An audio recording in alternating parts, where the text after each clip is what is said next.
Bonjour, j'espère que vous allez bien. Mon nom est Jason ou mon nom de moine, c'est Tenzin Gawa. Aujourd'hui, j'aimerais ça juste vous expliquer un petit peu un mot en langue tibétaine qui s'appelle Lam Rim. Lam, ça veut dire la voie, le chemin, le cheminement intérieur. Rim, ça veut dire les étapes. Donc ici, le mot tibétain Lam Rim, il veut dire les étapes de cheminement intérieur, de méditation, de réflexion pour atteindre le bonheur de l'éveil. Donc, d'où vient ce mot-là?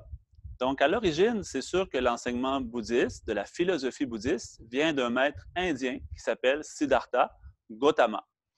Donc, lui est venu en Inde il y a plus de 2500 ans et qui a donné son enseignement après lui-même après avoir lui-même médité, avoir cheminé intérieurement et atteint l'éveil. Et ensuite, il a expliqué aux autres comment atteindre cet éveil-là.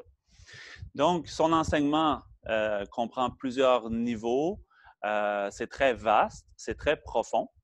Donc, pour pouvoir être capable de partager cette sagesse si vaste et si profonde, il y a eu un maître indien qui s'appelle Atisha, qui au 11e siècle a été invité à aller au Tibet. Il y a un roi là-bas qui l'a invité pour pouvoir partager cette sagesse-là.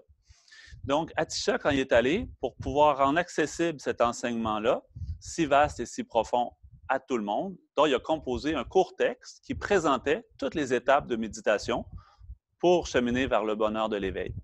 Et après, cet enseignement-là est devenu très apprécié, très populaire, de sorte que pendant des siècles au Tibet, il a été pratiqué, il a été commenté, il a été expliqué, développé, etc.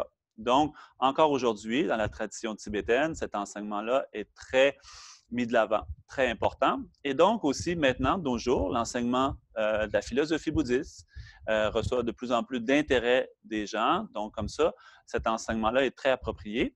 C'est pour ça justement qu'au Centre Paramita, on s'en sert. Donc c'est vraiment ça qu'on va partager avec les gens, l'enseignement du Lamrim. Donc, le Lamrim, en tant que tel, l'enseignement de toute la philosophie bouddhiste, comprend plusieurs sujets. Entre autres, qu'est-ce que c'est la précieuse vie humaine? Comment reconnaître c'est quoi cette chance-là qu'on a d'avoir la précieuse vie humaine? Ensuite, l'impermanence. Aussi, c'est quoi le karma? Comment fonctionne le karma? Aussi, les 4 nobles vérités. Comment les utiliser pour notre chemin de libération intérieure?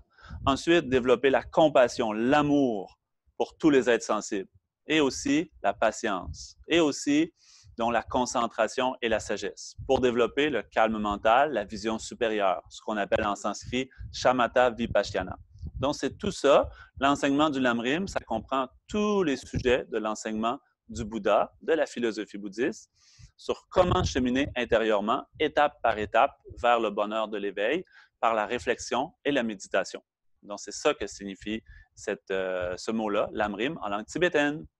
Je vous remercie beaucoup. Donc, je vous souhaite une très belle journée et aussi bon cheminement intérieur et aussi, bien sûr, bonne santé. Prenez soin de vous. À bientôt.